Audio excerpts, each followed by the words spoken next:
Hey everyone, welcome to the Conversations That Matter podcast. My name is John Harris. Hopefully this is the last episode that I do on Crew for a while. Someone sent me something last night. I thought, I should probably share this. I would have shared it in yesterday's podcast. I didn't know about it though.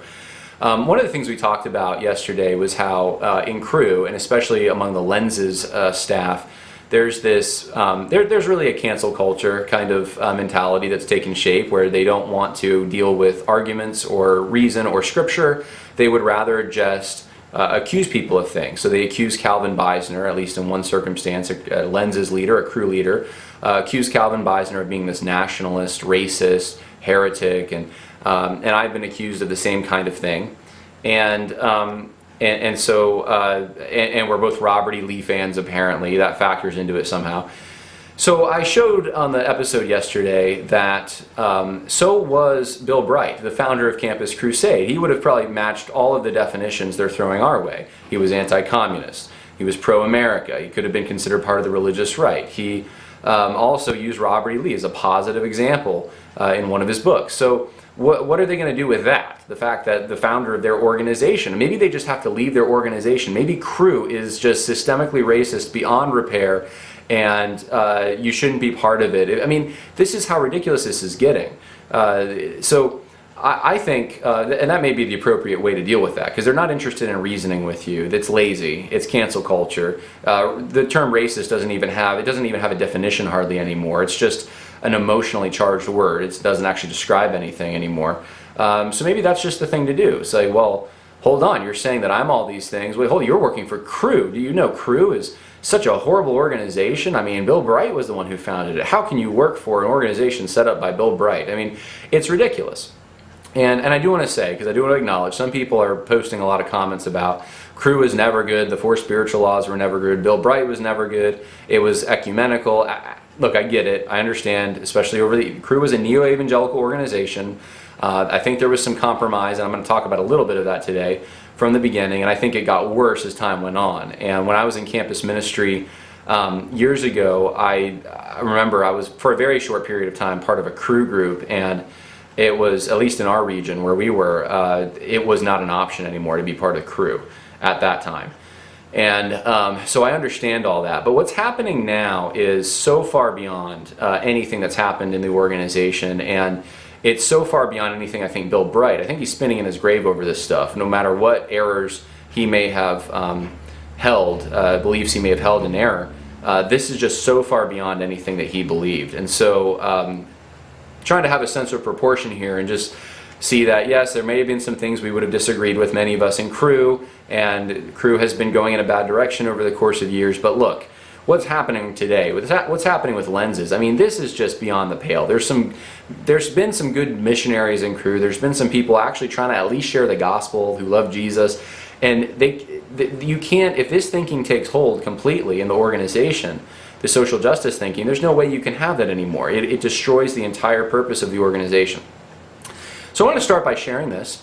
This was posted online. Will Hoyler, who I showed a week and a half maybe ago, his video, he did a whistleblowing video on Lenses training, what was happening in Crew in regards to training Crew missionaries through the Lenses program, which is standpoint epistemology, social justice, critical race theory stuff. Lenses, the video was titled Crew's Distorted Lenses. And there was a takedown issued by Lenses, reframed Crew.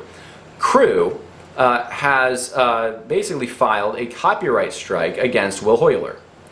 So I don't even know if you can see the video anymore, but this was posted online that this copyright strike was filed against him. And so that essentially what that means is generally when that happens, that part of the video has to be edited out, which is it's most of the video, or you can't show it, it can't be monetized. I think in this case it's probably they can't show that, it's copyrighted material. And I think this is interesting because it shows that they don't really want people to know what they're doing. They don't want the donors, they don't want the general public to know what they're doing. And that's the issue from my standpoint. You have people funding this ministry. This is not a government entity. This is Christians funding this ministry, and they don't want people to know what they're actually teaching. That should concern everyone who would donate anything to Cru. The Lenses Institute and Cru, it looks like, they don't want people to know what Lenses is teaching or has taught. This is really concerning stuff, in my estimation. So, wanted to share that with you. Now, I want to share this too, because in addition to everything else I said about Bill Bright, there's this book called Revolution Now. And it's from, the late 60s, I guess?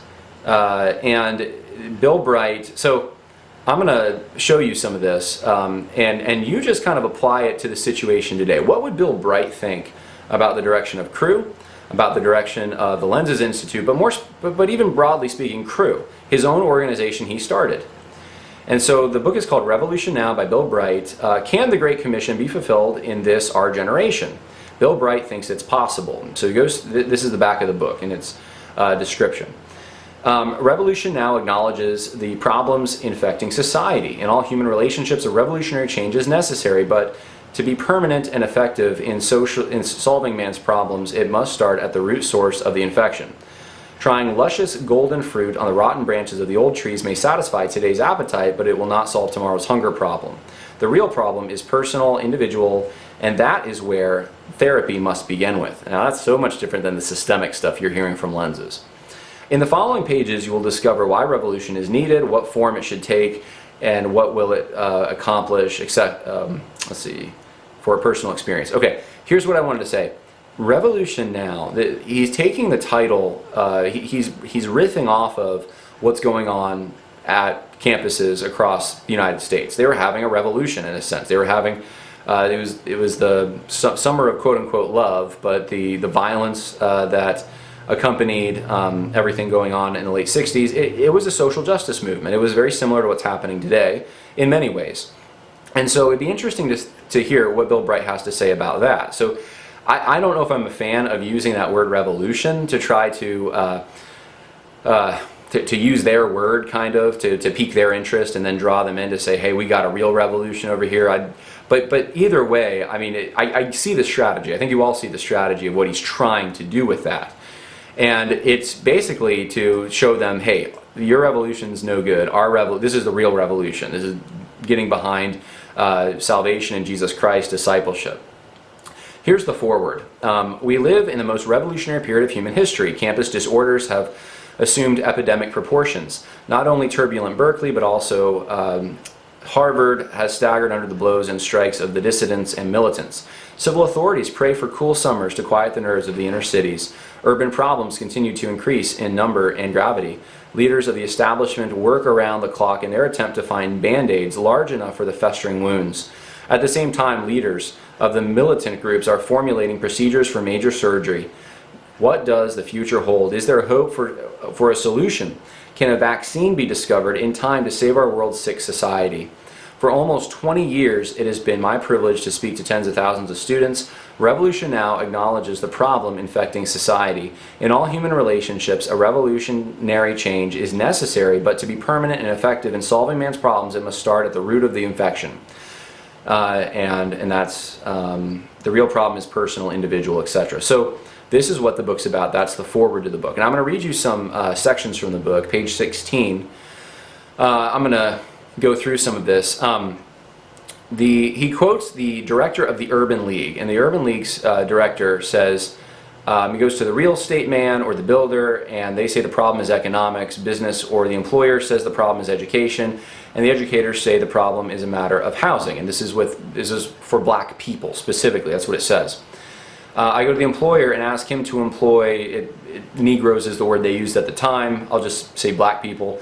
I go to the employer and ask him to employ black people, and he says it's a matter of education. Then I go to the educators and they say if black people lived in good neighborhoods and had more intelligent dialogue in their families, more encyclopedias in their homes, and more opportunity to travel and a stronger family life, then we could do a better job of educating them. And when I go to the builder, he says if they had money, I would sell them houses. I am back at the employer's door again where I started to begin with. Who says, look, this problem, there's no, so what's the solution? How do you solve this problem of poverty? Who has solutions? What can be done? Some see no hope, Bill Bright says. But most of us cannot take that. Let's see. He goes on just talking about the problem. Change is something he says we must have. Politicians and sociologists either admit their impotency or propagate meaninglessness and impractical theologies and quack cures. That's what I think Bill Bright would say about critical race theory. It's a quack cure. Let's face it, our only hope is revolution. Young people know this and demonstrate it. Unfortunately, they do not always know what they mean by revolution. And this is where I think Bill Bright probably made a little bit of a mistake. I think young people knew what they meant. I think this is part of the strategy. This is the neo-evangelical strategy. Is like, hey, what's popular? And we're going to give them a better version of what they want. And we're going to show them it's really Christianity they're after. When it's not always that. But anyway, I can see what he's trying to do here. I'm a revolutionist. I don't like this world and I want to help change it, snapped a zealous young campus radical, his eyes flashing with fire and hatred. This older generation has made a mess of this world and my generation is going to do something about it, he continued. I agree with you, I said. The world is in desperate plight and we must do something about the problems that face mankind now, but first, let us define the issues and then proceed to some logical conclusions and possible solutions. We discussed the basic problems of racial inequality, social injustice, illiteracy, poverty, war, and a few of the lesser concerns. As we talked, my student friend who had never traveled extensively in other countries was a bit surprised to learn that discrimination against minority races and groups is not limited to the United States. In Japan, the Koreans are subject to discrimination. In India, the caste system still prevails. In certain African countries, no white person is allowed citizenship. Every country has its privileged and its deprived. Man is basically so self-centered. I mean, can you imagine someone saying that today? I mean, this is so politically incorrect. Bill Bright said this in the late 60s. Man is basically so self-centered and self-seeking, and if all our problems should suddenly be solved, we would soon manufacture more. So basically what he does is he says that the problem is man. It's not white people, it's not America. It's man. That's where he locates the problem. And so he continues and let's see, there's revolutions of force and fear, which pits man against man, nation against nation, race against race, and there is the revolution of love and reason, a spiritual revolution which includes God and man. And so he goes through, and it's leading right into Christianity. He says that's the revolution that is needed. And in fact, this is really going to get the social justice warriors going. He says, while France was experiencing its bloody revolution, England was undergoing a different kind of revolution, a spiritual revolution, a revolution of love and reason. While Voltaire was cursing religion, William Wilberforce wrote that God had set before him two objects, the suppression of the slave trade and the reformation of manners. And so he just does this whole comparison of England and France. He's pro-England. I mean, not just pro-America, but pro-England. And this was a time, there was colonialism going on. Can you believe that Bill Bright would do this? So this is Bill Bright, again. I mean, we're working for the organization he set up, if you're in Lenses or if you're in Crew. So if people have a problem with Calvin Beisner, or they have a problem with these whistleblowers coming out from Crew, or they have a problem with me, or if they have a problem with Crew leadership, what about the guy who set up the organization to begin with? Here's more. On page 22, first century Christians are exemplified by the Apostle Paul. They were the original revolutionists. They had made the remarkable discovery that man could know God personally and experience His love and forgiveness, His purpose and peace and power for daily living. They believed that God had come to the earth in the person of Jesus of Nazareth in fulfillment of the prophecies recorded in the Old Testament hundreds of years before He was born. So he goes into the whole gospel. He talks about Jesus, talks about being right with God, all of that. And this is his idea of a revolution. This is what he's trying to get people to think about. You don't leave your revolution and come to this revolution. And so he talks about Marxism a little bit. It talks about Marxist leaders and their dedication, and he says we should have a dedication, but it's to Christ. It's not to Marxism. And he says the Apostle Paul had done this, had this level of dedication. He says that he was a bond slave for Jesus.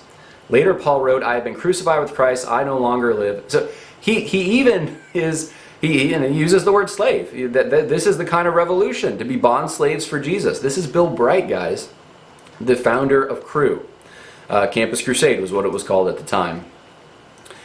And then he gets into your personal strategy. So what do you do? How do you become part of this revolution? And he talks about the Great Commission.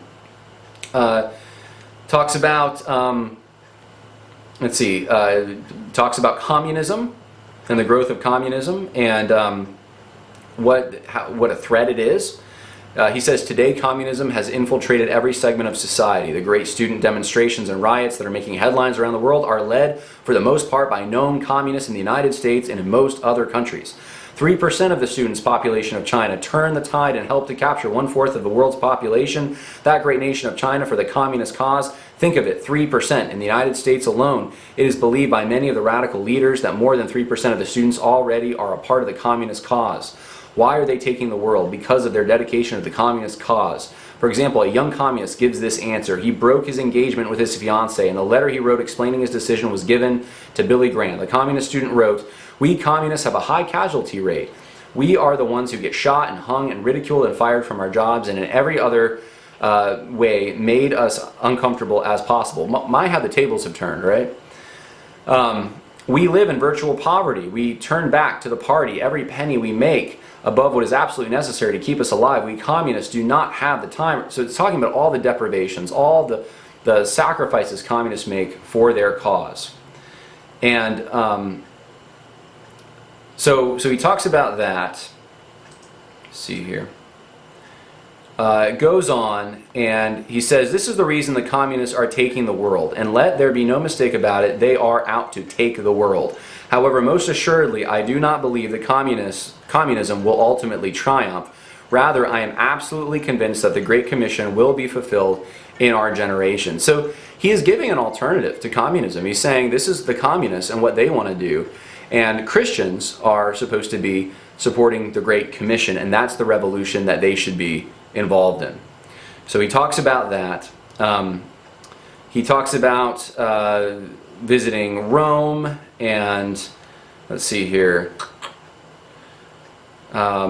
Christ's vision, Paul in a dungeon, basically trying to make the argument that the Apostle Paul was deprived. The Christians should be willing to suffer deprivation, to sacrifice themselves for their own cause.